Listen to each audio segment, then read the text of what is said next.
Is our old buddy Lori Wallach with Global Trade Watch and tradewatch.org, citizen.org/trade. Lori is the executive director of Public Citizens Global Trade Watch. PCGTW on Twitter, or Wallach, WALLACH, Lori, LORI. Lori, welcome back. Tell us about you. The last time we talked, which was it seems like a month or so ago, we were talking about TIPS or TRIPS, this waiver that would allow basically poor countries that have the ability to manufacture or import from other poor countries that can manufacture vaccines to make their own versions of these highly effective, like the AstraZeneca vaccine or the Pfizer vaccine. And where is that at right now?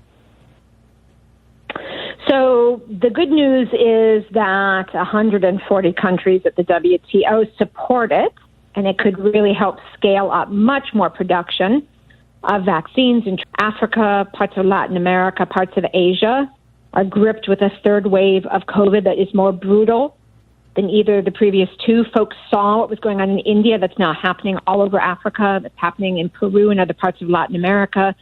And people there have a vaccination rate less than 1%. Wow. So it's a disaster. It's a disaster of death and the loss of livelihoods. And if you're in a poor country and you lock down, you starve. You become homeless. There is no reserve. So we've got to get more vaccine made. And just thinking of self-interest, any place that the virus is raging means a variant that could get around the vaccine could hatch, and that even if you have a vaccine, will all be started scratch again. So very bad situation. That's the good news, though, that a lot of countries support. The bad news, Germany, Angela Merkel, have almost single-handedly blocked the rest of the entire world enacting this thing at the WTO. Germany's got the European Union literally blocking the whole process because the WTO works by consensus.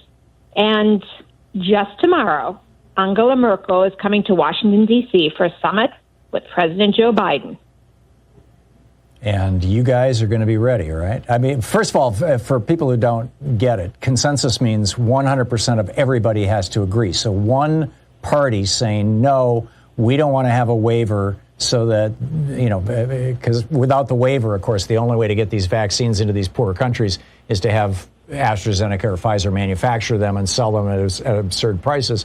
With the waiver, they can be made. It's not going to hurt the vaccine companies. They're going to make a small income from these vaccines being made in third world countries. And it could save us all if the next variant is twice as deadly or 10 times as deadly or whatever. But just so people get it. But so I'm assuming that I've heard, in fact, I get your newsletter or your emails, regularly. And it looks to me like even in Germany, Angela Merkel is facing a lot of, shall we say, pushback, gently, and that you guys have plans for when she comes to D.C. Tell me about it.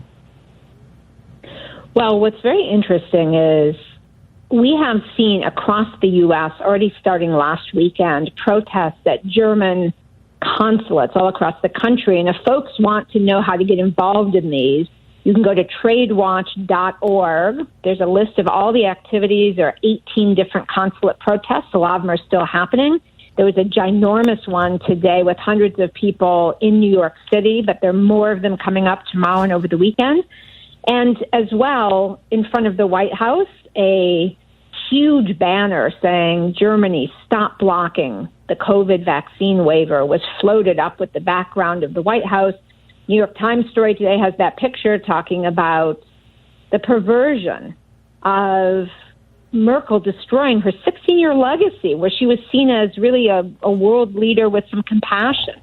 When Why is she doing this? Opened up Germany for Syrian refugees and, seemed like the face of democracy, and in contrast to Trump acting like a lunatic. And yet here she is about to have the end of her legacy as a pharma shill. I mean, It's literally Merkel versus the world against people getting life-saving vaccines. Angela Merkel is not an idiot. I mean, she's got a PhD in chemistry, as I recall. She's a very smart woman. She's a very competent politician, probably one of the most competent politicians in all of Europe. What possible rationalization is she using? And is her rationalization or excuse or whatever the right word is that popular in her own country, in Germany? So what's heartbreaking is one of the key rationalizations seems to be one that's pretty racist and neocolonialist, and that is that there's no point in making this waiver anyway because those developing countries haven't the skill, the technology, the facilities to be able to make these medicines, so it wouldn't help. And the reality is, Thom, if you're in any place in Europe, in Germany, wherever, if you're in the U.S. a lot of times, and you need any number of different vaccines, flu, rabies, childhood vaccines, the likelihood is they're made in India by a place called the Serum Institute, which produces an astonishing third of the world's vaccines. So the notion it can't be done is ridiculous. And in fact, right now, in South Africa, in other countries, scores of companies are making vaccines for COVID. The problem is they're making the versions that are, say, the Russian ones that aren't quite as good and they need 3 shots, or they're making the ones that are, vaccines that are harder to get around to people. And so we have basically the U.S. and Europe having these mRNA vaccines, the only approved ones. They're the fastest to scale up production because they're no living cell lines. It's just all chemistry. And so lifting the patents, the copyrights, and sharing that technology is the way to most quickly get the whole world vaccinated. So the argument you can't do it is baloney. Probably the real argument is just ugly, and it's not informed either. And that is, I think there's a sort of nationalism around the fact that one of the discoverers of those amazing mRNA vaccines is a German company called BioNTech. Right. But here's the part I don't get, because you're right, she's super smart, and she's, a very competent politician.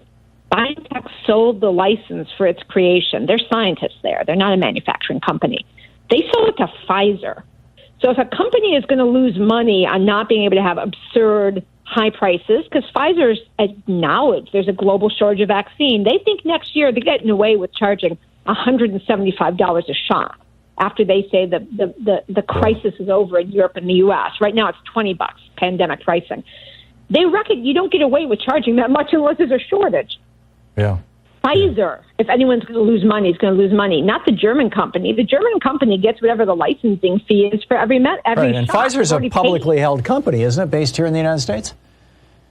It's a U.S. company. It is, and it is a huge manufacturer, and it has been 100% refusing to make agreements with other companies, even to pay Pfizer to make more volume. So Angela Merkel is essentially the Joe Manchin of the world when it comes to vaccines. Heartbreaking but true. But here's the thing. Everyone can help change this because, number one, if you go to tradewatch.org, there is a big online action where at this point the German embassy in Washington, the main embassy, is getting flooded, tens of thousands of letters from Americans basically saying, Angela Merkel, stop blocking this. Get out of the way of progress. Get Germany on the right side of history. And so you personally can help wave in, tradewatch.org, go to the action page.